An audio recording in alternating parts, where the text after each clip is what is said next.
bienvenidos. Vamos a dar comienzo a nuestra segunda sesión de conversatorio, ¿no? En esta ocasión tenemos a invitados de gala. Les agradezco su presencia. Mi nombre es Oscar Blancas, junto con Mar. Vamos a ser anfitriones de este evento y vamos a presentarnos a nuestros invitados. La sesión pasada tuvimos la oportunidad de que la dinámica fuera, pues de alguna manera, Mar tomara la palabra, ¿no? Ella mostrara algunas de sus obras y tomara esto como punto de partida para iniciar a modo de preguntas conversatorio. Me imagino que la dinámica va a ser muy parecida, tratar de involucrarlos. Al final vamos a dejar un espacio, ¿no?, para que ahora sí interactuemos con nuestros invitados y hagamos un conversatorio más dinámico. Entonces la sesión de preguntas y respuestas me imagino que vamos a dejarla para el final, ¿no? Mi nombre es Oscar Blancas, junto con Mar, vamos a coordinar en este evento.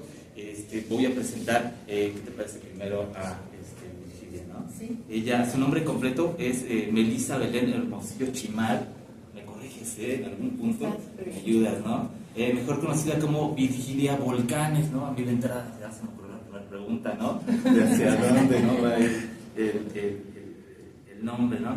Se graduó de la licenciatura en filosofía de la UNAM, hizo 3 diplomados en teoría de producción artística. También me corrige si lo pronuncio bien, Avaloquita, y se formó en artes escénicas, en teatro lúcido, teatro de calle, tiene unas siglas Faro Indios Verdes, y danza, también me corriges, danza buto, ¿no?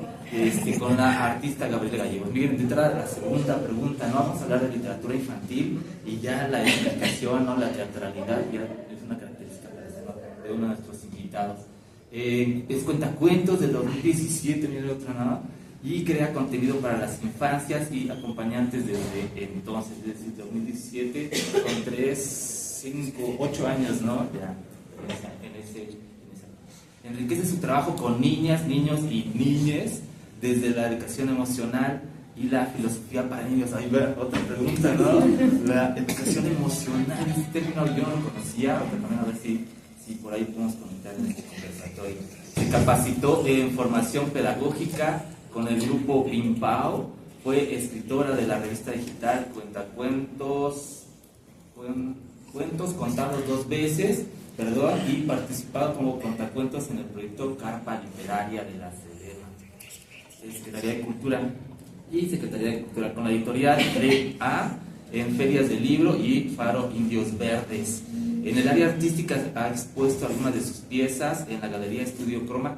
Me imagino que es fotografía o es pintura. Pintura y arte objeto. Y arte objeto, miren. Su obra se ha presentado en las sextas jornadas académicas, la ciencia ficción y lo fantástico. Ahorita nos vamos a salir, ¿no? Vamos a ir al lado de lo fantástico. También creo que la literatura infantil está ligada íntimamente, ¿no?, como emparentada con la fantasía, con lo fantástico. Los muchos micrófonos abiertos de espacios independientes de la Ciudad de México. Ha sido maestra de literatura y teatro a nivel preescolar. Creo que la docencia también está ligada, ¿no?, a la literatura infantil, ¿no?, primaria, secundaria y licenciatura. Y me imagino que es una frase de ella, ¿me corriges? Necesitamos que los niños lean. Mira, podría ser una buena introducción, ¿no? Una frase de una de nuestras invitadas. Necesitamos que los niños lean, porque leer abre su horizonte, su mente, su capacidad de conocimiento y de empatía.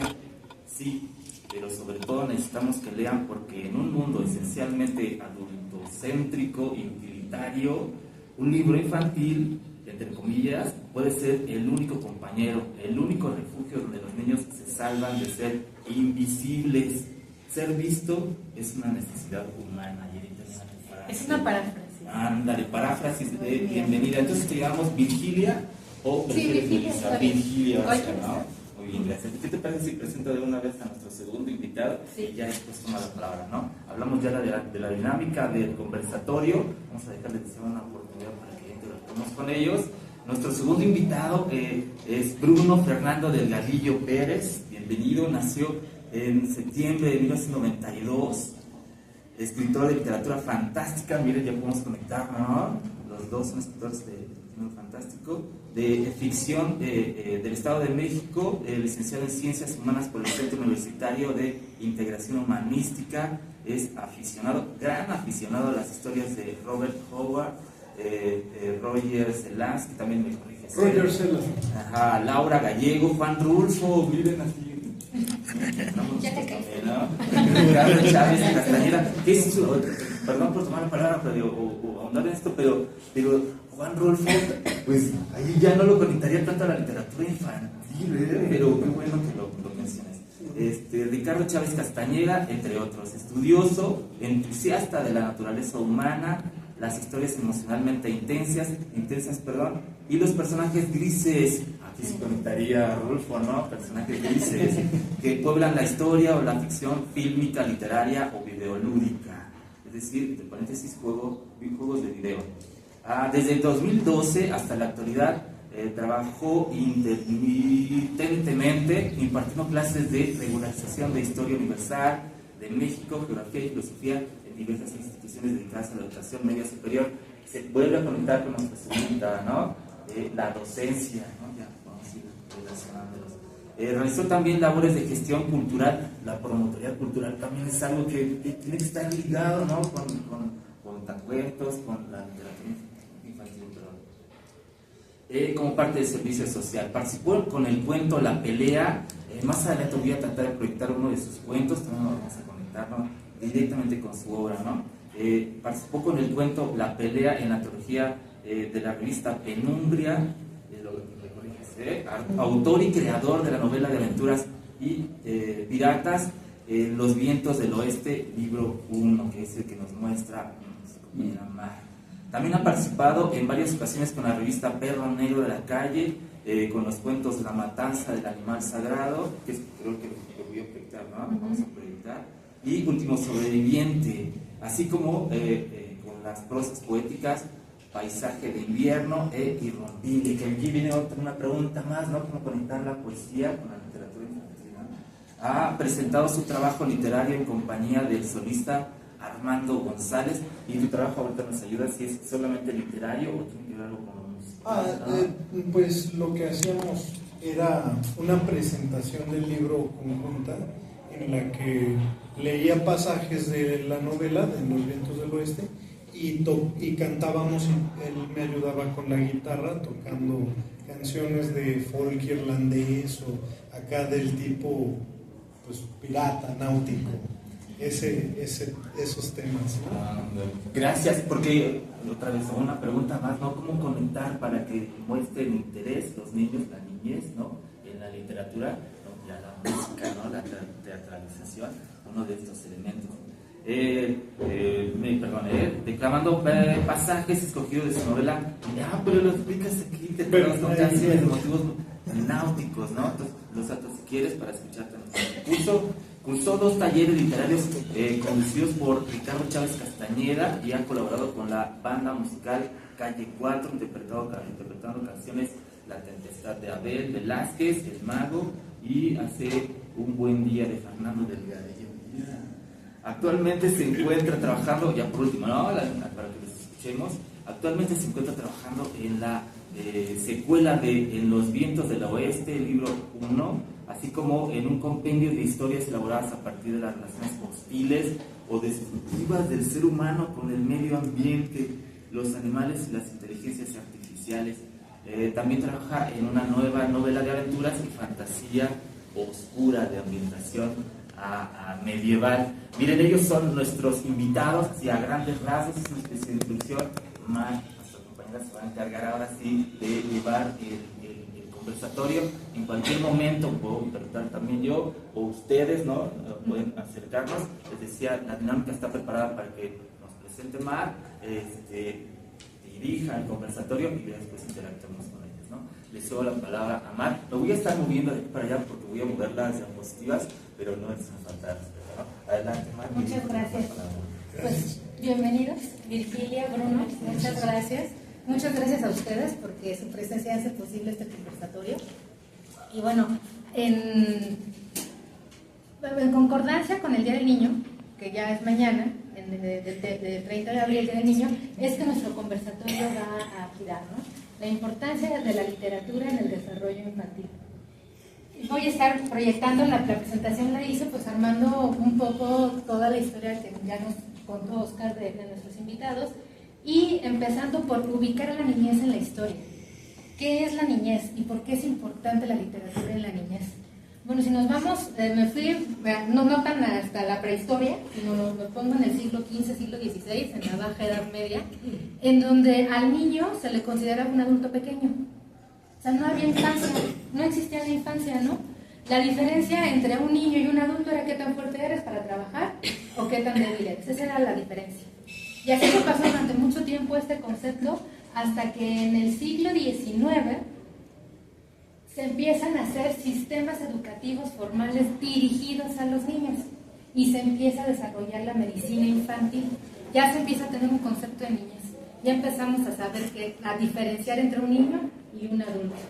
Pero no es hasta el siglo XX, en 1959, cuando la ONU declara establece la Declaración de los Derechos Humanos del Niño.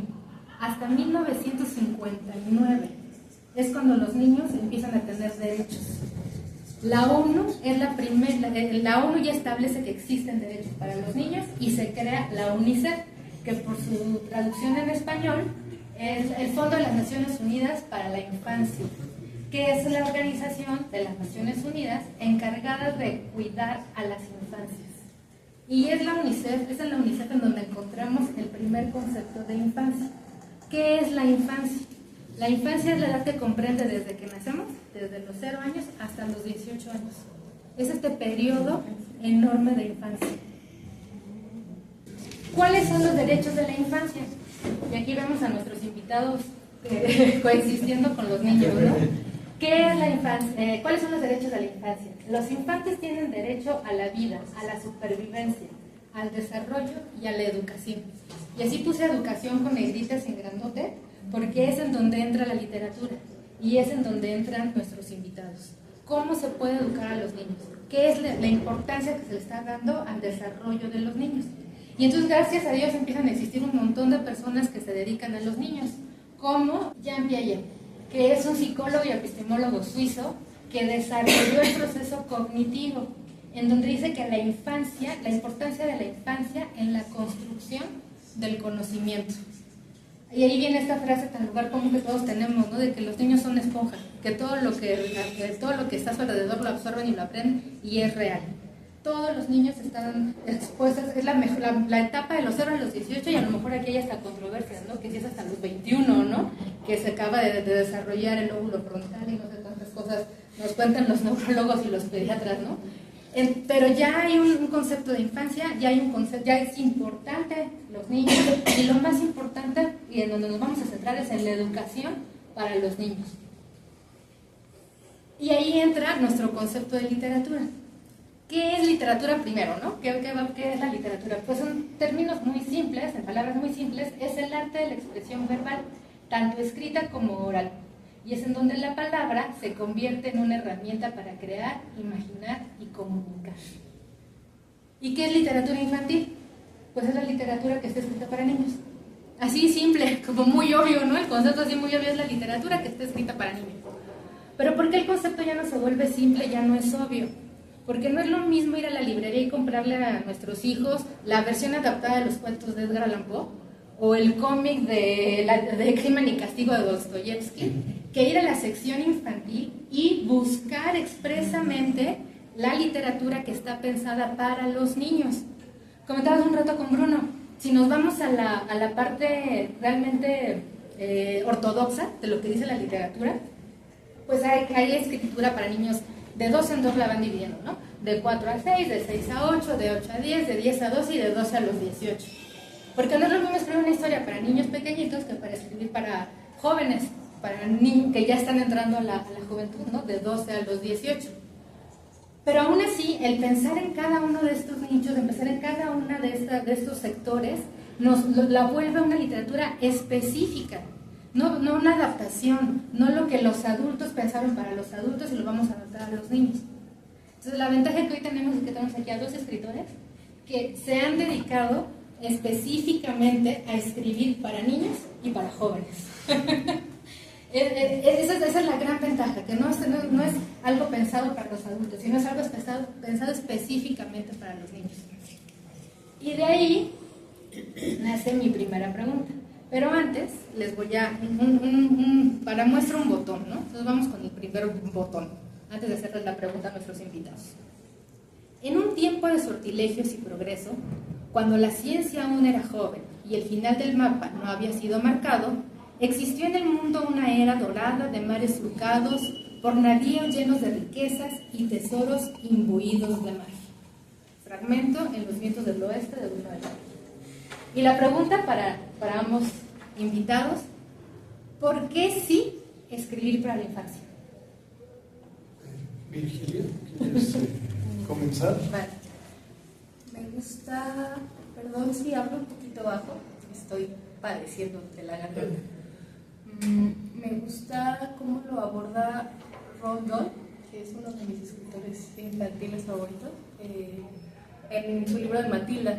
Creo que en la película también se mantiene esta parte en la que Matilda es una niña excepcional, pero solitaria, ¿no? En un contexto que abraza poco sus cualidades y que resalta mucho sus diferencias. Pero cuando Matilda se acerca a los libros, el autor dice que Matilda tiene un mensaje muy importante, y ese mensaje es: no estás sola. ¿Por qué escribir para la infancia o por qué leerle a las infancias? Creo que es que les damos el mensaje de que no están solos. No es lo mismo la presencia que damos a través de las historias que la presencia que damos cuando decimos aquí estoy, te escucho, ¿no? Porque en las historias manifestamos posibilidades, ¿no?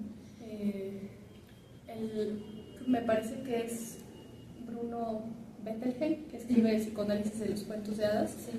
Y él habla mucho de la importancia de leerle los cuentos de hadas clásicos tipo Hermanos Grimm a los niños, ¿no? Estos cuentos que en algún momento se catalogaron como violentos por las escenas fuertes que contienen. Él va a defender la importancia de leerles estas historias, porque en estas historias les estamos dando el mensaje a los niños de sí, hay monstruos, sí, hay hermanastras malvadas, sí, hay gigantes, pero se puede combatir contra ellos, ¿no? Hay posibilidad.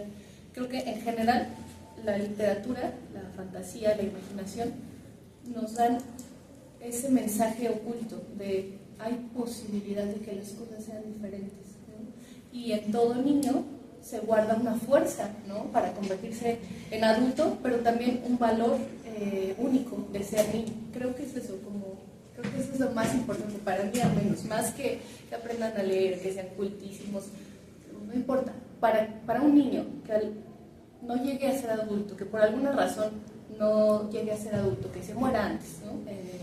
Escenario más catastrófico. En ese momento, ¿para qué le sirve un cuento? De saber que es valioso y que no está solo, desde mi perspectiva. ¿Y cuál es tu rango favorito para escribir? O leer de esta edad. Me gusta mucho, creo que a partir de los 3, es que cada edad tiene lo suyo. La adolescencia, por ejemplo, me parece muy interesante por esta cuestión hormonal en la que les interesa mucho explorar las pasiones humanas, y me gusta mucho la adolescencia. Pero a partir de los 3 años, cuando empieza a formarse el lenguaje, creo que también es muy interesante el presentarles los libroálbum, justo cuando se dan cuenta que el lenguaje trae algo más que leche, pan, ¿no? Que son sus primeros acercamientos, sino cuando empiezan a descubrir estas imágenes guardadas en las palabras y también los dibujos. Todo eso me parece muy hermoso, pero la verdad es que todas las edades tienen algo interesante. Retomando tu idea, Virgilia, la que dijiste ahorita, y también una que te escuché en un podcast que tuviste, porque hice mi tarea, pienso que es súper importante que la infancia tenga lecturas, porque como Virgilia dijo en este podcast, la lectura y las historias, como tal, lo reafirmas ahora con tu postura, son una herramienta que no tiene moral y que dado el caso, es un medio de supervivencia. es un medio de supervivencia justo para combatir muchas veces a este mundo que viene por nosotros, que es depredador, que nos ataca muchas veces y que quiere acortar o pervertir la palabra que estoy buscando es como corromper la infancia que en teoría tendríamos que vivir, ¿no? Y justo la lectura, las historias, las fábulas de Grimm que fueron, bueno, las fábulas de Esopo y los cuentos de Grimm que fueron las historias con las que yo crecí, de hecho, sí dan esta posibilidad de decir, no estamos solos, y yo le añadiría, y de decir, podemos o bien combatir al mal o bien sobrevivirlo. O sea, por eso Blancanieves, con el beso del príncipe, suelta ese pedazo de manzana que se le había quedado trabado en la garganta. Por eso el sastrecillo valiente engaña al gigante y lo derrota, ¿no? Por eso cuando nombran a Rumpelstiltskin, él ya no tiene poder sobre la hija del molinero, ¿no? Que ya para este punto se convirtió en la reina.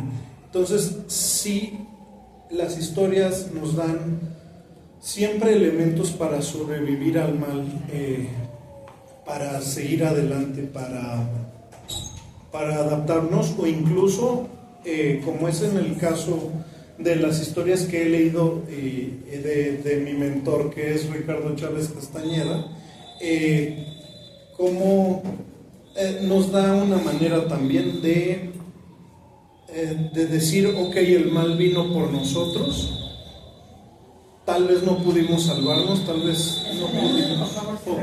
Claro. Bueno,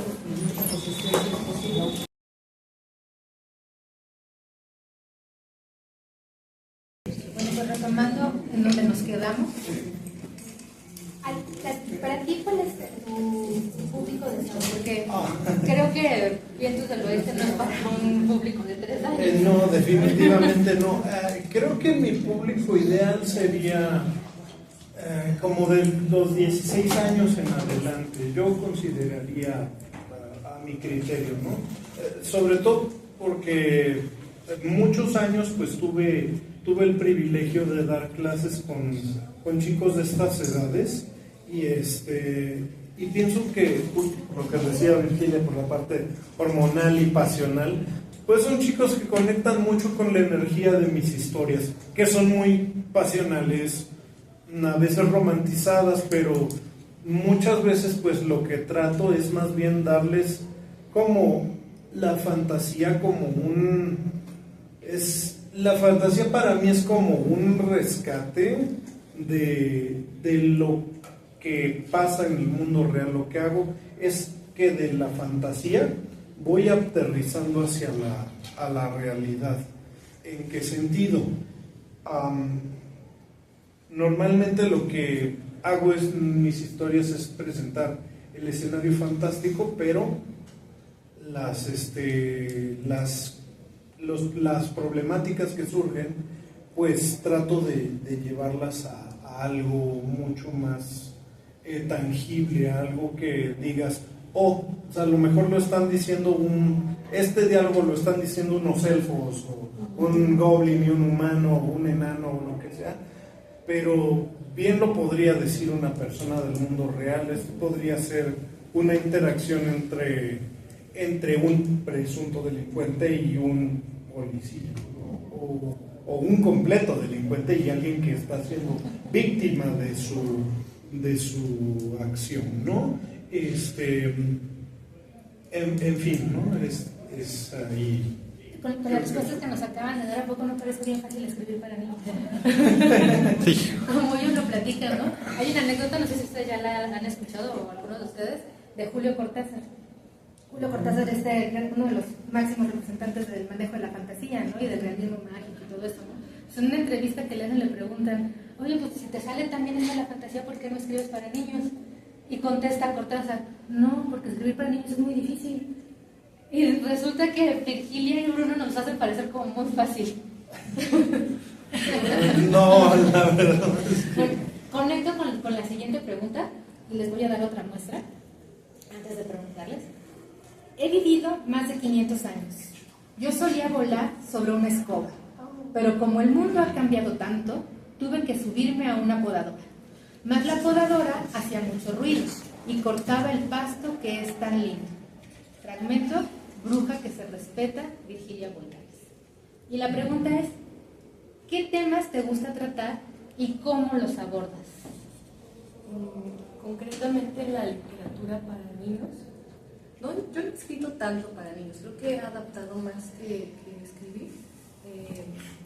He adaptado 3 cuentos como así importantes en mi carrera de cuentacuentos. Y sí he escrito algunas cosas, pero creo que en general soy mejor lectora que escritora.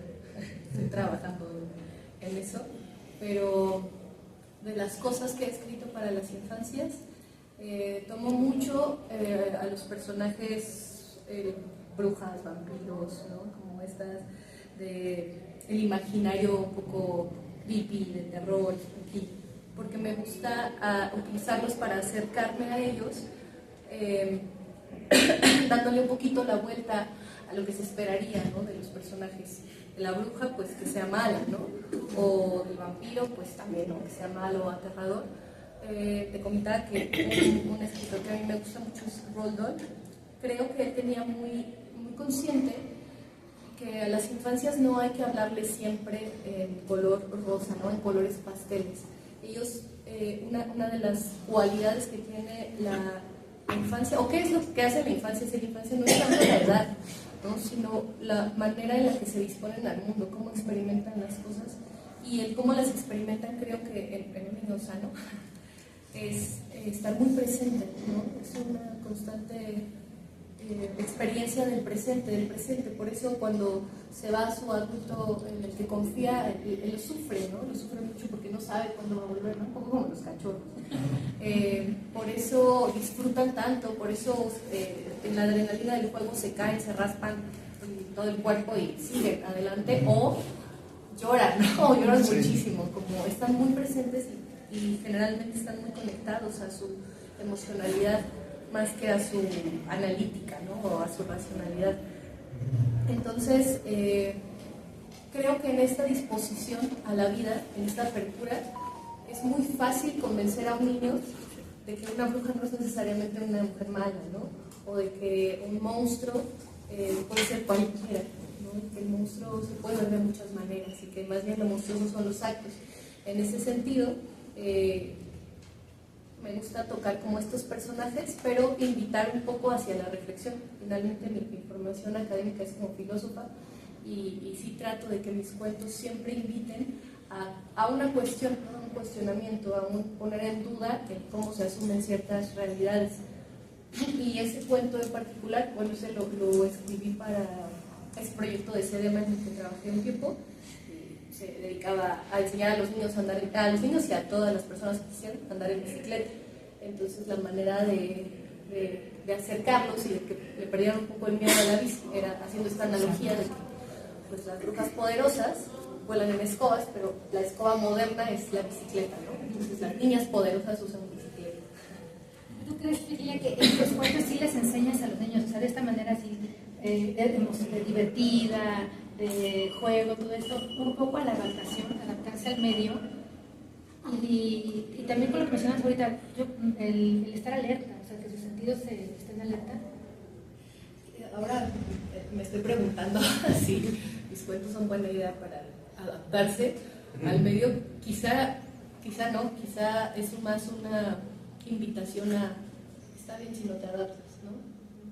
Como explora tu propio mundo, ¿no? Porque yo, a pesar de que no fui una niña que le gustaba trabajo adaptarse, ¿no? La escuela nunca fue un problema para mí, como que para mí la infancia fue una etapa feliz y fácil, pero trabajando con niños conecto mucho y me llevo muy bien y me encantan los niños que no se adaptan, ¿no? Y los traviesos y los groseros y muchas veces con algún diagnóstico, son con ellos a los que se vuelven inolvidables para mí.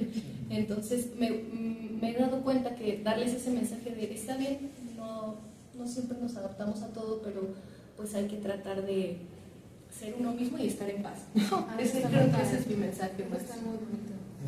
Es precioso. Gracias. Qué chido. Bruno. Perdón, ¿cuál era la pregunta inicial? ¿Qué temas crees que tratas con lo que tú Con mis escribes? historias, Ajá. pues mira, por ejemplo, en Los Vientos es diferente en cada historia, ¿no? Pero, por ejemplo, en los cuentos,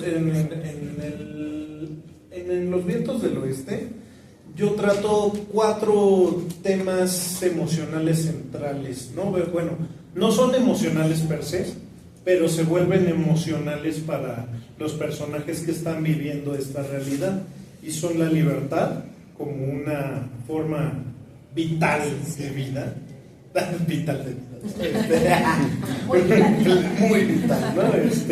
Está la libertad, está la opresión como oposición a esa fuerza liberadora, ¿no? Y está luego la anarquía como una respuesta ultraviolenta a la opresión, y el amor en muchas formas, no solo el amor romántico y de pareja, sino también la amistad y el amor de un padre a una hija, que está ahí muy presente en esta historia en particular. Yo no soy papá, sin embargo, no sé, tengo ahí la secreta ilusión de que en un futuro conozca a la persona ideal y pueda hacer una familia. No sé, tal vez solo son mis viajes guajiros, no sé. Pero, por ejemplo, en cada historia es distinta. En La matanza del animal sagrado lo que quería hacer era una crítica a nuestra propia humanidad, ¿no? O sea, sí, no es fácil escribir para niños y menos abordar estos temas que ellos están tratando, ¿no? Les recomiendo muchísimo la novela de Bruno. Vamos a inducir a que Virgilia nos cuente la historia completa de la bruja que se respeta.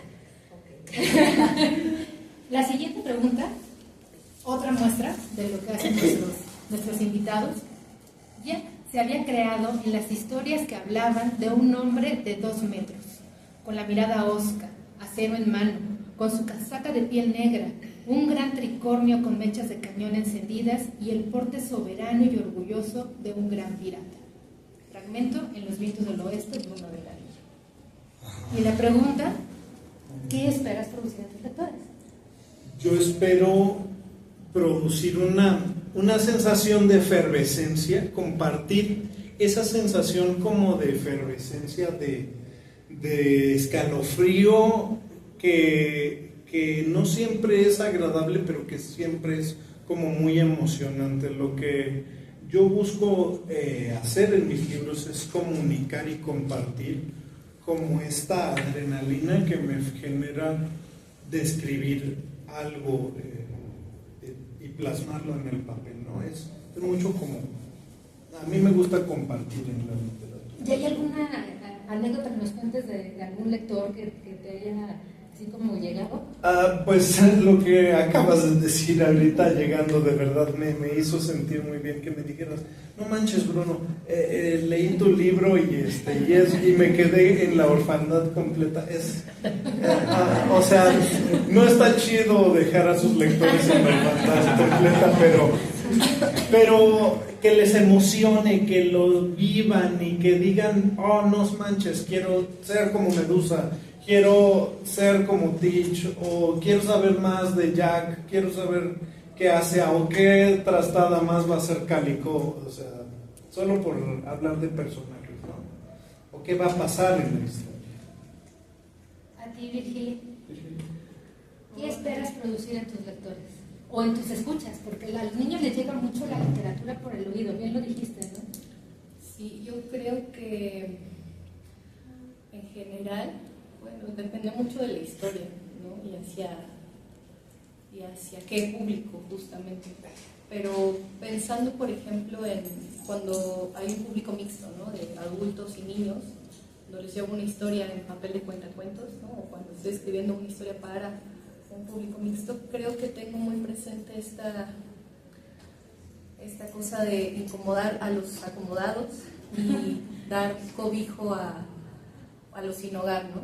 Y creo que normalmente eso se traduce en hacer reír a los niños y hacer enojar a los adultos un poco, como creo que un poquito en la onda que hace Roald Dahl y que Luis Pesetti también, ¿no? Le gusta ir por allá con su cuento de la caca y estas cosas muy escatológico. No sé si es el mismo autor el que escribió el cuento del pedo. No, ese es otro. es Miguel Ángel de Quevedo. Pues creo que... No, ese es un escritor de cuentos infantiles. Ajá. Que muy brevemente están unos niños en un parque, están jugando unos niños y se empieza a oler un pedo, ¿no? Sí, huele a pedo, ¿no? Y entonces pues, así empiezan los niños a buscarse, ¿no? ¿Fuiste tú, verdad, Bruno? No. Y es que Fuiste tú, Virgilia, ¿verdad? No, Mar, fuiste tú, fue Oscar el que se echó el pedo, ¿no? Y el pedo se empieza a sentir muy triste.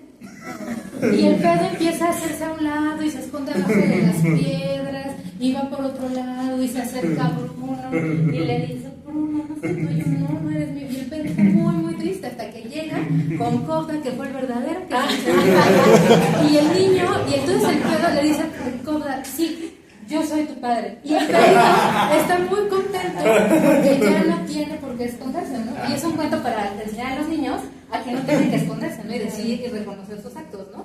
Claro. Entonces, pues es así, incomodas a los adultos, pero los niños se ríen, ¿no?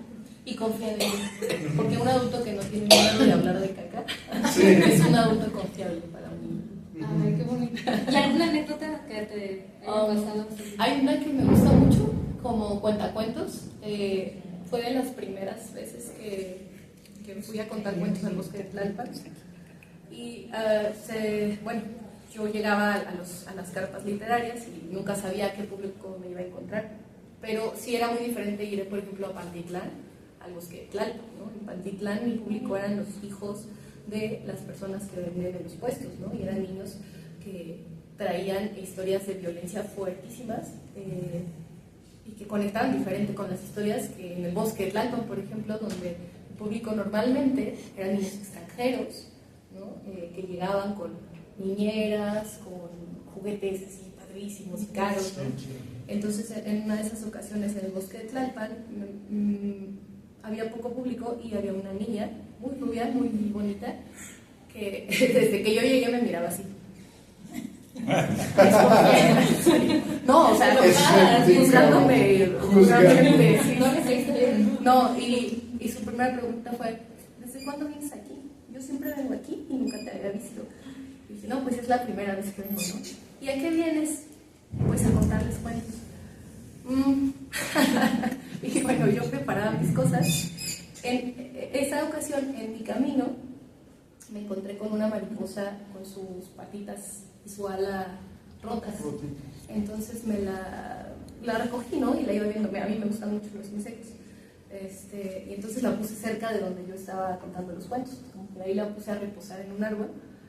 Y bueno, empecé a contar el cuento y esta niña todo el tiempo decía como, pero eso no es cierto, pero eso no pasa en la realidad. Y normalmente yo, cuando esto sucede, siempre me ha pasado, bueno, constantemente me ha pasado que un niño ya un poco más socializado tiene esta postura de no me vas a hacer tonto, ¿no? Con tus cuentos de hadas. Y yo lo que le respondo es como, no, esto no pasa en la realidad, esto pasa en este cuento, ¿no? Y porque tampoco me voy a poner ahí a dar una clase de géneros literarios. Sí, no. Pero sí, esta chiquita tenía mucha resistencia, ¿no? Y entonces, en un momento, ya las interrupciones eran muchas, y sí le dije, dame la oportunidad de terminarte de contar esta historia. Y si al final no crees, pues yo te compro algo. Y la niña, pues claro. Porque al final me di cuenta que ese era su juego, ¿no? Con un poco de poder, ¿no? En una parte de la historia aparece una mariposa. Entonces yo fui por la mariposa que estaba herida y la puse en mi mano. Y ella me dijo, esta no es de verdad. Y le dije, ven, necesito que tú me ayudes a cargarla, ¿no? Entonces la puse en su mano y ahí como que sucedió toda la magia porque me dijo, no es cierto, es una mariposa. Y dije, sí, pero ¿cómo hiciste para que se parara? Y así yo, la magia de los cuentos. Pues es que para eso sirve creer los cuentos, ¿no? Y pues ya fuimos mejores amigas el resto del día. Entonces, esa fue, creo que algo que se me quedó muy grabado, porque si bien yo le mentí, sí creo que el disponerte, ¿no? El jugar, ¿no? El decir sí al juego que representa una historia. Así como cuando vas al museo, ¿no? Y hay una obra de arte toda rara que tú dices, ay, esto es arte, ¿no? ¿En serio? Pero mucho de tu experiencia es, pues, disponte, ¿no? Disponte y di que sí para que suceda la magia, porque si no dices que sí, no va a pasar. No va a pasar. Claro. Sí. Y es que ustedes exponen al público más crítico. A los niños, a los jóvenes, a los que están siempre cuestionando, a los que no te creen, a los que tienes que enganchar. Sí. Y bueno, pues los dos ya me ganaron para la siguiente pregunta, pero voy a leer el fragmento que está. El tren era lento y echaba humo. Llegaba cansada y con mucho apuro. Un día en la ciudad fui y me compré un auto. Y como si al diablo le firmara un pacto, miles de papeles me hicieron firmar. Fragmento, Bruja que se respeta, Virgilia Volcán. Y la pregunta, pero creo que ya la contestaron, pero si quieren ahondar un poco más. Y esta es una pregunta que a mí me gusta muchísimo. Yo escribo, no escribo para niños, no soy capaz de escribir para niños. O sea, si me obligan, a lo mejor me salga algo muy malo, pero lo voy a hacer, ¿no? Pero, ¿qué es para ustedes la magia y la fantasía? ¿Creen en la magia y en la fantasía? Yo sí creo en la magia. Creo que lo expreso un poco mejor en mi siguiente novela, que se llama Yo mato monstruos, pero bueno, creo que está la magia de todo. Creo que en nuestro mundo existe la magia de todos los días, que es como esta historia que nos comentó Virgilia de su mariposa. O sea, realmente ella hizo, pues, un truco de magia y una obra, un acto de artificio genial, ¿no? Y utilizó, pues, se me hace muy interesante que dijiste, yo le mentí, pero en realidad no le mentiste, creaste una realidad en la que ella Sí me gusta más. Conectar con tu historia. Justamente, eso para mí es la magia, el poder inventar la realidad que necesitamos que ocurra para que nuestro mundo cambie, para que se vea más luminoso o se vea más oscuro, dependiendo de lo que deseemos hacer, ¿no? De lo que nuestras emociones nos lleven. Para mí eso es la magia, ¿no? Pues bueno, la magia en mis libros, pues es prácticamente un superpoder, ¿no? Es manipular el fuego, el agua, los elementos en general, torcer las mentes de los demás, ¿qué más? Hay cosas muy macabras luego, levantar a los muertos, hablar con los espíritus, no sé, cosas así. Pues creo que pienso muy similar. Me gusta mucho la magia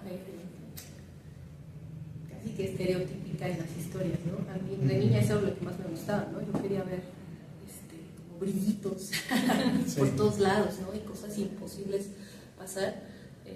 Conforme voy creciendo, redescubriendo los cuentos de hadas y la fantasía en general, ¿no? Porque, o sea, también los cuentos de terror, yo en realidad consumí por mucho tiempo, lo que más consumí fueron historias de terror, ¿no? Y la fantasía que me gustaba más era esa, ¿no? Y de la ciencia ficción también, tuve ese como mi periodo de solo ciencia ficción. Y creo que lo que he entendido hasta este punto, hasta mis 30 años, entendí que la magia está en el hecho de que lo que nosotros creemos que es posible está basado en las historias que nos contamos, incluso sobre nosotros mismos, ¿no? Que tú crees que puedes hacer, lo crees porque llevas años creyéndolo, ¿no? Tú crees que eres una mujer torpe o inteligente o educada, o eres un hombre tal, porque llevas mucho tiempo contándote ese cuento, ¿no? Pero si tú te cuentas un nuevo cuento, lo vas a empezar a encarnar, ¿no? Casi como ahí banalizado, el fake it till you make it, ¿no? Lo performamos la vida que construimos, ¿no? O construimos la vida que performamos, no sé, ahí como Hay una autora de filosofía, una filósofa bióloga que me gusta mucho, Donna Haraway. Ella tiene un ensayo sobre el antropoceno, ¿no? Que es la época en la que vivimos los humanos actualmente, ¿no? Como muy centrada en los seres humanos, ¿no? Y donde olvidamos todas nuestras conexiones con otras especies. Un ensayo filosófico muy difícil, pero lo que me parece muy interesante y lo traigo a colación es que al final del ensayo te presenta un cuento, cosa rara en filosofía, ¿no? Te presenta un cuento de ciencia ficción, y la intención de presentarte un cuento es cómo aprendemos los humanos a través de cuentos, ¿no? Mucho de cómo creemos que vamos a vivir las relaciones amorosas, por ejemplo, en la adolescencia, es las películas que consumimos. Entonces, el mundo que creemos que vamos a formar, el que pensemos que el mundo va a acabar en un apocalipsis terrible y todos vamos a estar pelones y buscando agua, es porque son las historias que hemos contado sobre el futuro. Y si nos contamos nuevas historias donde la compasión, la hermandad, ¿no? La interconexión con otras especies son posibles y tangibles, es muy posible que empecemos a caminar hacia allá, ¿no? Y que eso es mágico. O sea, cambiar el futuro es algo mágico. Nos quedan unos minutos para preguntas que nos quieran hacer a nuestros invitados. Sí, los que quieran. Les quería yo preguntar a ustedes si lo que me contesté a mi nieta está bien o mal, porque estaba viendo una caricatura que se llamaba Betty Boo, que se transformaba, se ponía un traje rojo y volaba. Entonces ella quería el traje rojo porque pensaba que se ponía el traje rojo y iba a volar. Pero tanto fue así que un día la vi, abrió la terraza de su cuarto, había una terraza y tenía ganas de echarse, tenía ganas de volar. Entonces le dije a mi hija, no le pongas el traje. Y le expliqué a ella, eso es una fantasía, eso no, en la vida real no existe, no me ves a mí volando, los humanos no volamos.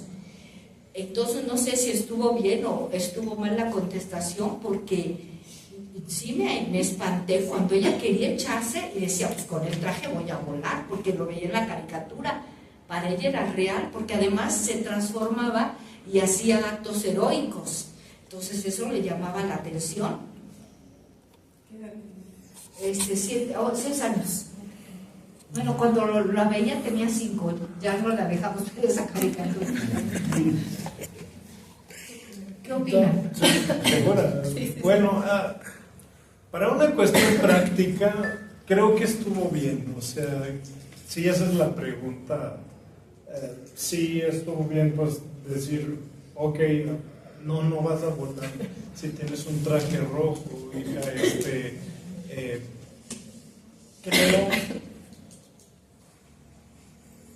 creo que, o sea, si jugamos al hubiera, habrían muchas maneras ¿cómo se llama?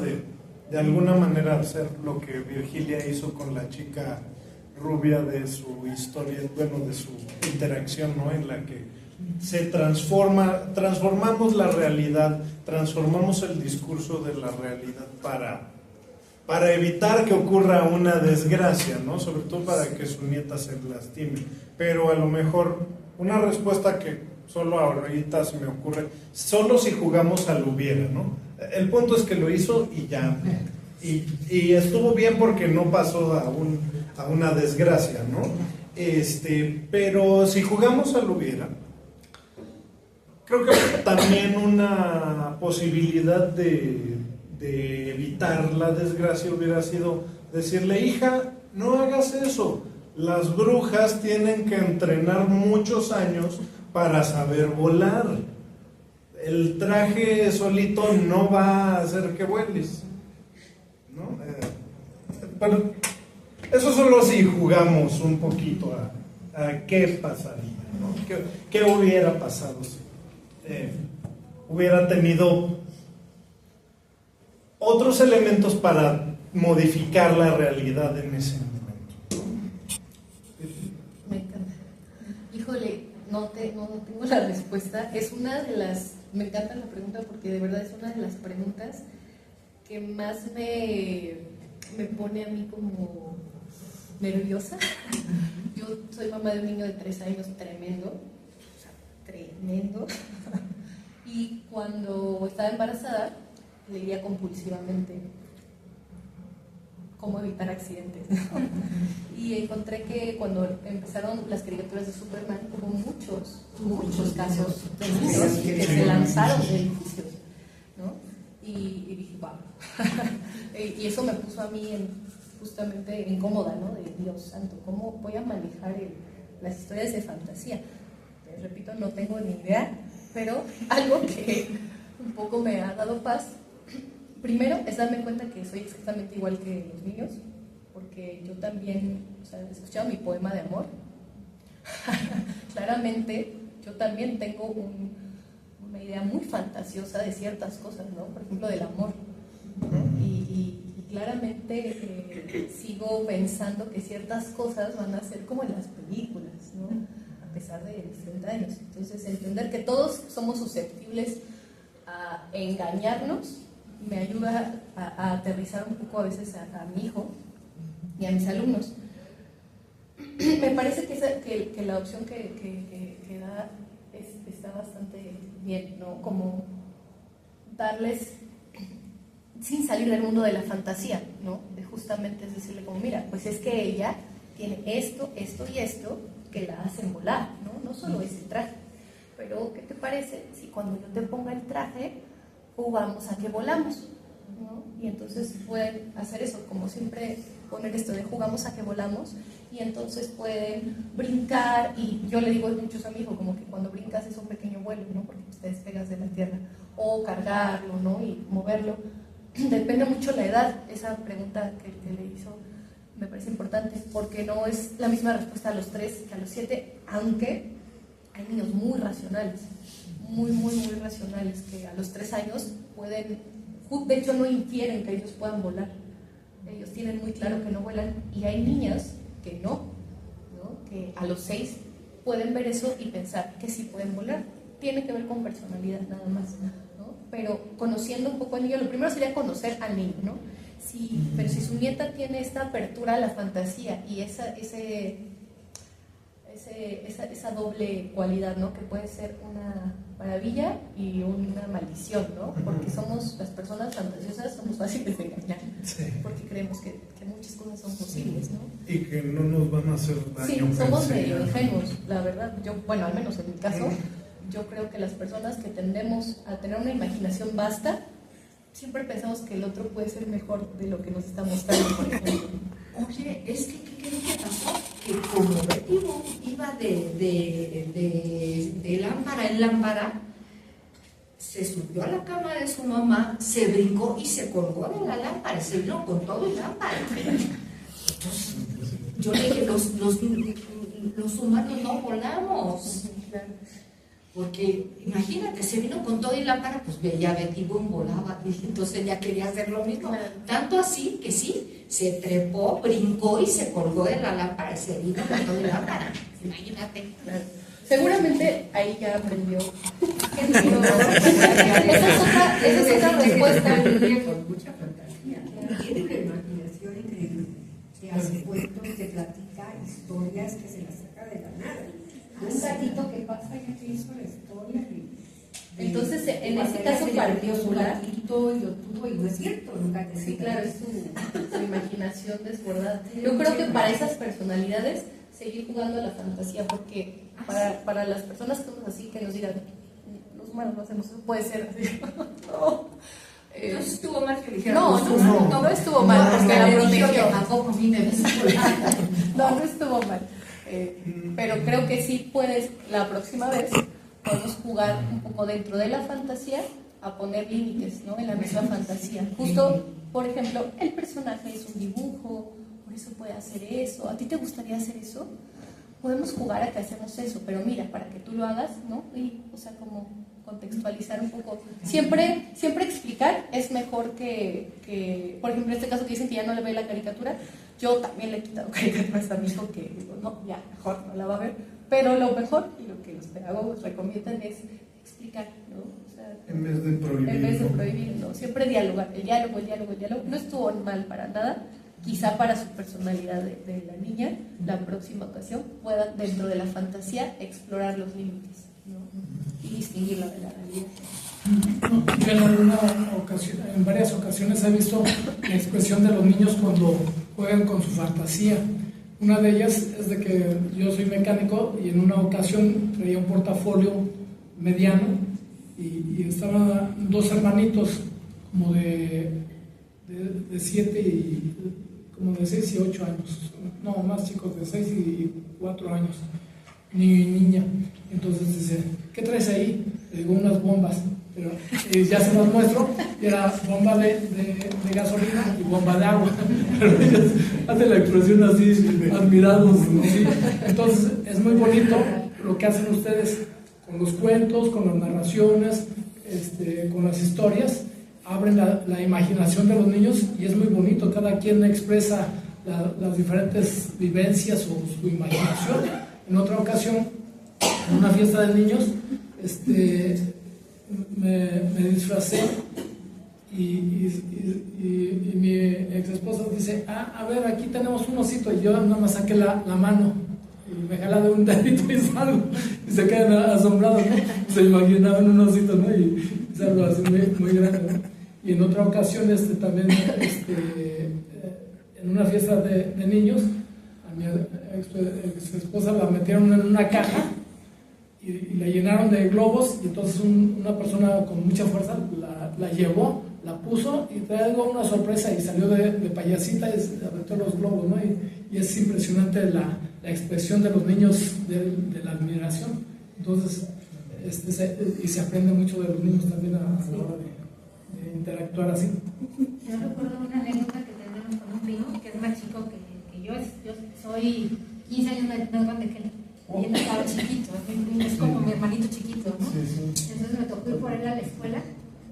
Salimos de la escuela y me dice, oye, ¿me compras unos chicharrones? Le digo, no, ¿por qué no te comiste tu lunch? ¿Cómo sabes? Pues porque me lo dijo un pajarito. Digo, pero vamos a hacer un trato. Te comes la mitad del lunch y yo te compro los chicharrones. Bueno, otra vez, ¿no? Oye, ¿me compras algo? No. ¿Por qué no? Porque no hiciste la tarea. ¿Cómo sabes? Porque me lo dijo un pajarito. Se queda pensando, ¿qué voy a hacer? Voy a esperar ese pajarito chismoso y lo voy a matar. Entonces, son maravillosos, eso no es engañar, ¿no? O sea, es decir, ahora ¿cómo le digo? No le digo, no lo pueden matar porque él es muy hábil y se esconde. Pero son increíbles los niños. Claro. ¿Alguna otra pregunta? Hay un comercial de Volkswagen que me encantó, no sé si lo vieron, un niño disfrazado de Darth Vader y le hace así al coche, y el papá lo ve desde adentro y acciona el coche, y el niño, o sea, sí logró arrancar el coche nada más así. Eso fue fantástico, este anuncio fue fantástico. Maravilloso. Bueno, yo más bien es lo que platican, ¿no? O sea, como los niños es muy difícil entenderlos muchas veces, porque ellos no tienen muchos conceptos que nosotros como adultos ya tenemos. Yo soy pediatra y entonces es complicadísimo porque somos mitad adivinos, ¿no? O sea, de repente llegan los papás y nada más es que están llorando todo el tiempo y pues no nos saben decir que les duele o que tienen, ¿no? Entonces sí es, bueno, me parece súper interesante que ustedes estén trabajando en cómo darle un poquito a la imaginación, también el traducir lo que ellos están sintiendo, ¿no? Porque nos pasó mucho que de repente llegaban y es que veían a Peppa Pig, y a Peppa Pig le duele la pancita por todo, ¿no? Y entonces pues veían la caricatura y teníamos un chorro de consulta con niños chiquitos pues que les duele la pancita, ¿no?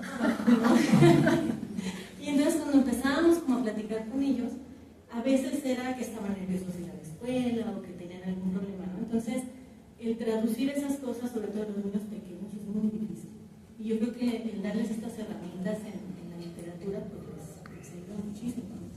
Y en los adolescentes, pues es todavía más difícil. O sea, yo creo que a mí la edad que menos me gusta son los adolescentes, ¿no? Yo sufro cuando tengo que ver a los adolescentes porque ya manejan sentimientos muy complicados, ¿no?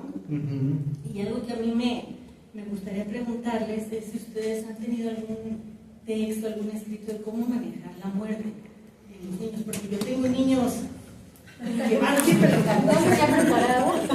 justo estoy leyendo esta historia maravillosa de Ricardo Chávez Castañeda que se llama Adiós Arcoíris y trata sobre una niña a la que se le murió su perrita llamada Arcoíris y habla justo sobre ese proceso de duelo. Y es maravilloso porque Ricardo es un gran escritor porque escribe para adultos de una manera sensacional, escribe para jóvenes unos temas poderosísimos: abuso, violación, desapariciones, asesinatos, todo eso, pero tiene una capacidad superlativa de hablarlo de una manera tan serena, tan clara y concisa, y decir, pues esto que decía Virgilia al principio, como no estás solo en este proceso, no eres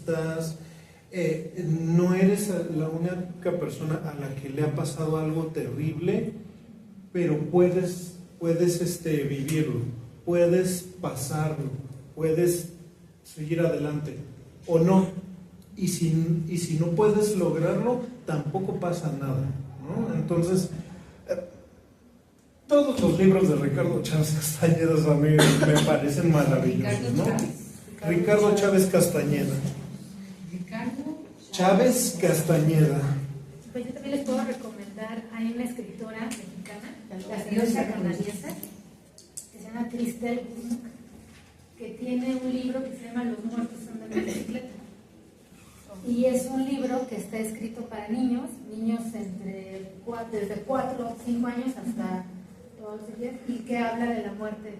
Es un tema que aborda concretamente la muerte. Cristel escribe muchos temas perturbadores, y uno de los temas que ella maneja es la muerte, para que los niños lo puedan manejar. Los muertos andan en bicicleta, de Cristel Busnock. Es mexicana, pero de ascendencia canadiense.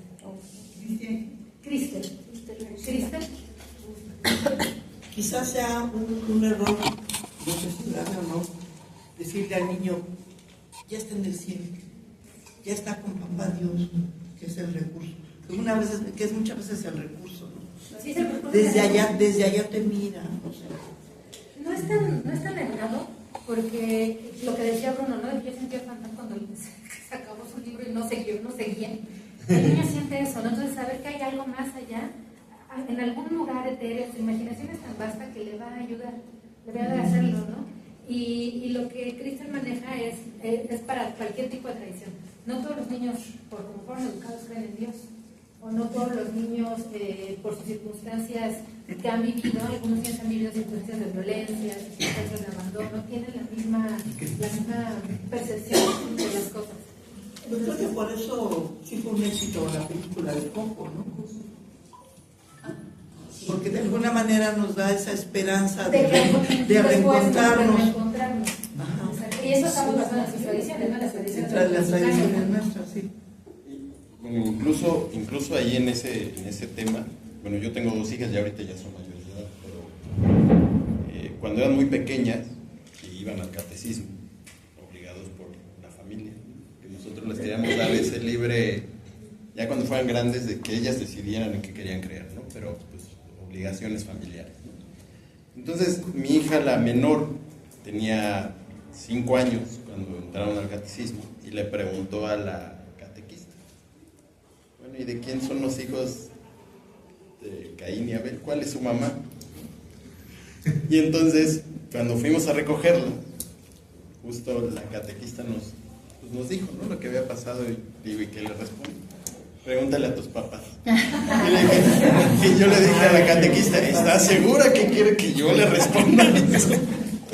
Pues obviamente me dijo que no, y me dijo, bueno, la próxima semana se lo explico. Es bien complejo porque como muerte, sexualidad, vida, abuso, todo, o sea, violencia, las partes oscuras de la vida siempre nos ponen un poco en jaque. Cuando los niños lo preguntan. Mi hijo de 3 años es un niño que habla mucho, habló muy pequeño, y él ahorita está con los cuestionamientos de la muerte, ¿no? A mí, desde la filosofía para niños, que es otra de las actividades que hago mucho con las infancias. Hay un material, se los recomiendo mucho, se llama Wonder Ponder, filosofía visual para niños. Y son tarjetas con dibujitos y preguntas guía, ¿no? Y hay algunos materiales gratis en internet, entonces si lo buscan lo pueden encontrar. O en Sexto Piso también venden las cajitas. ¿Cómo se llama? Se llaman Wonder Ponder, es como la marca. Y se llaman filosofía visual para niños. Sí, son imágenes con escenas cotidianas y atrás vienen preguntas. Bueno, es un material que les recomiendo, pero lo que yo hago en ese caso es siempre preguntarles a ellos. Normalmente cuando ya están en edad de formular preguntas así, ya están en edad de formular respuestas propias. Entonces, por ejemplo, mi hijo no ha pasado por una muerte, pero yo escucho, a veces me gusta escuchar diferentes pláticas, ¿no? En internet estaba escuchando una desde la perspectiva budista, ¿no? Que es la muerte desde la perspectiva budista, y él estaba muy atento, me dijo, ¿puedes subirle? Quiero escuchar eso. Y al final me dijo, oye, pero ¿por qué nos morimos? Y yo le dije porque estamos vivos, ¿no? Todo lo que está vivo se muere. Y él empezó poco a poco con no me quiero morir, no quiero morirme. Y yo decía, ¿por qué no te quieres morir? Pues la verdad es que aunque no quieras te vas a morir. Todos nos vamos a morir, ¿no? Y decía, ¿por qué? No, porque es feo. Entonces yo le decía, ¿cómo sería la muerte bonita para ti? Y me decía, pues no morirme. Bueno, eso no se puede, ¿no? O sea, eso no se puede, ¿no? Es imposible, eso sí no se puede. Pero ¿cómo sería bonito? Algunas personas, y este es como el recurso que yo recomiendo, ¿no? Si tienen una creencia religiosa o espiritual, pueden presentarla así, como para abrir un poco el panorama. Algunas personas, o en mi familia, o yo creo que cuando una persona muere, su cuerpo se queda ahí y ya no puede moverse, pero su alma va a otro mundo, ¿no? Yo en mi caso le dije a mi hijo, pues, mi creencia, ¿no? Yo creo, y algunas personas creemos, que cuando una persona muere, algo más lo espera y su vida no se acaba, sino que se transforma, aunque su cuerpo pues se convierte en materia para otras cosas. ¿A ti qué te gustaría creer? Esa pregunta me parece importante, ¿no? Regresarle al niño, ¿a ti qué te gustaría creer? ¿No? Y mi hijo me dijo, pues que me puedo convertir en un tigre. Dije, pues puede ser, ¿no? La verdad es que nadie sabe. Algunos hablarán de la reencarnación. Ajá. Entonces, como nadie sabe, pero además yo creo que hay niños que lo toman de manera tan natural. Un primito lo llevaron al entierro de la abuelita. Fuimos a sembrar a mi abuelita. Está tranquilo. Claro, depende mucho, claro, de las circunstancias, de la persona o animal, ¿no? que se haya muerto. Pero normalmente, volvemos a lo mismo, ellos tienen la apertura de reaprender y ellos no tienen el prejuicio de que la muerte es terrible. Depende de la edad, ¿no? Pero a los 3, una muerte puede ser más fácil de asimilar que a los 10, porque a los 3 el cuento todavía no está contado, ¿no? Y entonces depende porque estás de más consciente, claro, y más apegado a mascota o a familiar. O a la idea de la muerte, la idea de lo que es la muerte, ¿no? Entonces, si aprovechamos una edad pronta para presentar diferente la muerte, pues puede que ellos la vivan de una manera más positiva, ¿no? Finalmente hay culturas que viven la muerte como parte de la vida. Exactamente. Pero pues ahí depende de cada quien. La creencia, ¿no? Sí, de sus creencias. En historietas, que estuve en noveno año, pero fíjate que en un diccionario tabú que se manejaba, no debíamos manejar así de te voy a matar.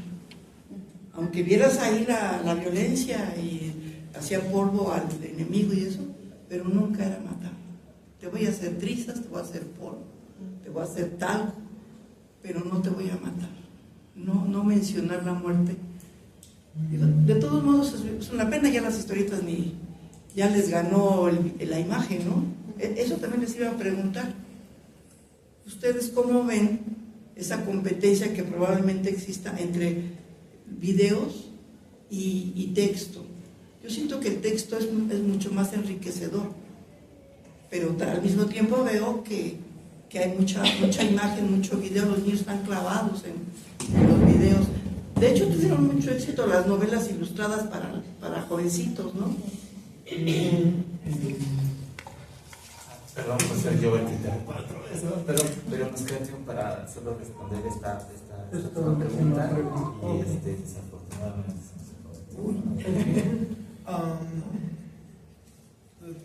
Yo creo que en ese tema es reeducar y dar las bases de por qué leer y por qué escuchar las lecturas de lo que escriben.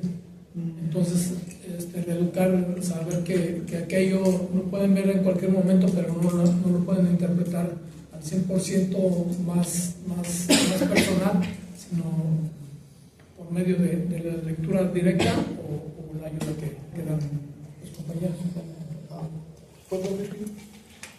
Yo respondiendo a esa pregunta entre si hay competencia entre los textos o los videos, juegos de video, películas, lo que sea, pienso, y esta es solo mi personal aproximación, que solo son medios diferentes de transmitir, sea los elementos que están en el arte, o sea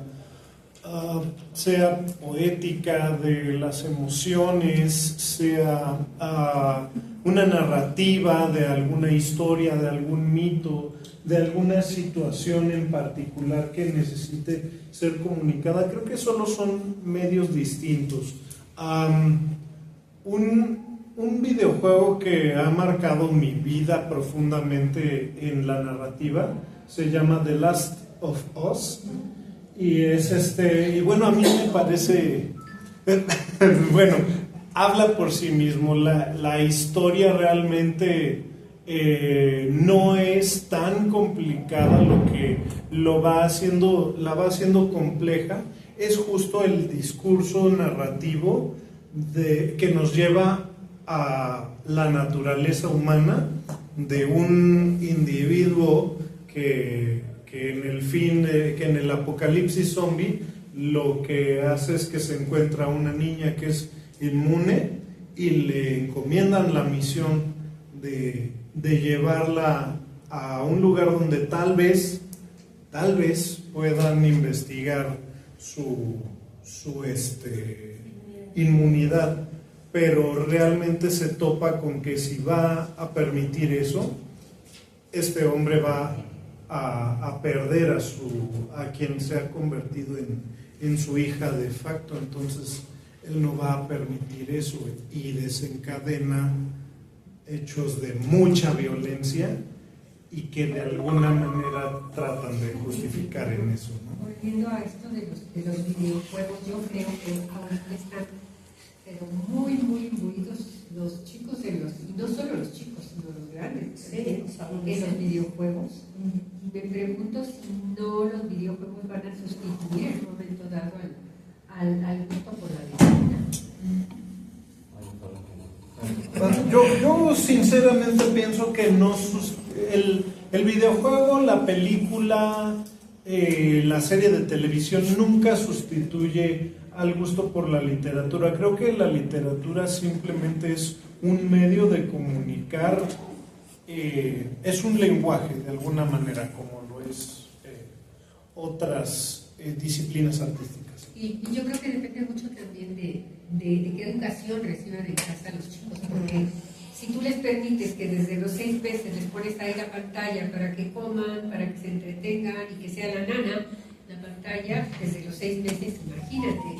Entonces, creo que es así. Y no le vas a dar nunca un libro, ¿no? O sea, en esa casa a lo mejor no existen los libros, no existe un papá que les lea, y no hay tampoco papás que den el ejemplo de la lectura, que son, creo que 3 puntos muy importantes para despertar. Yo creo que tiene que ver más con eso que con el medio, la accesibilidad y la responsabilidad, ¿no?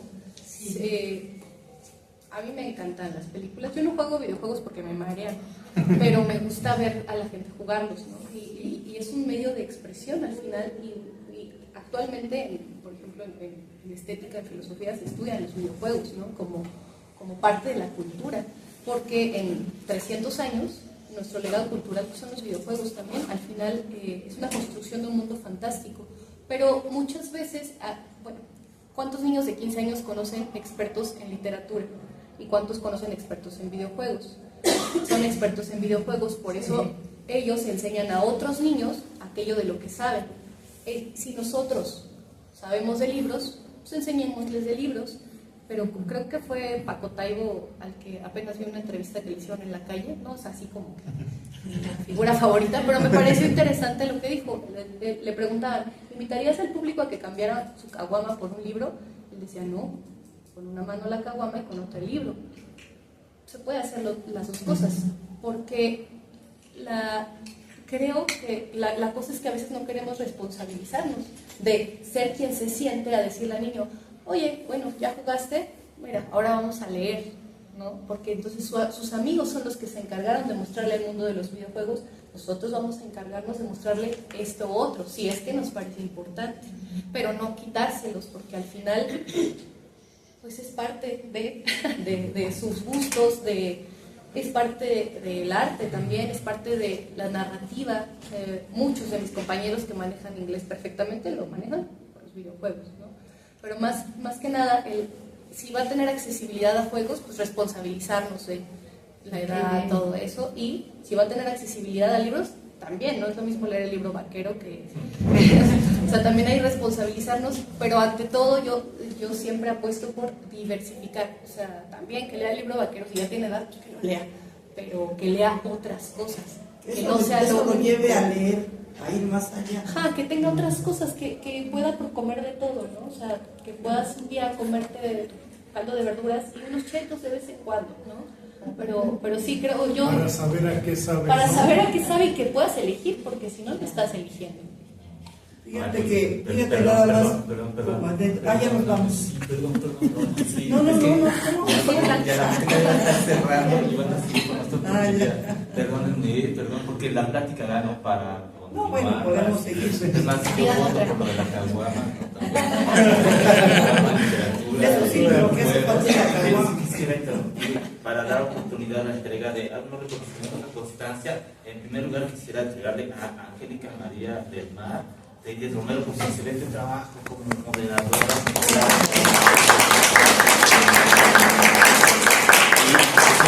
Y un aplauso para Virgilia Volcanes,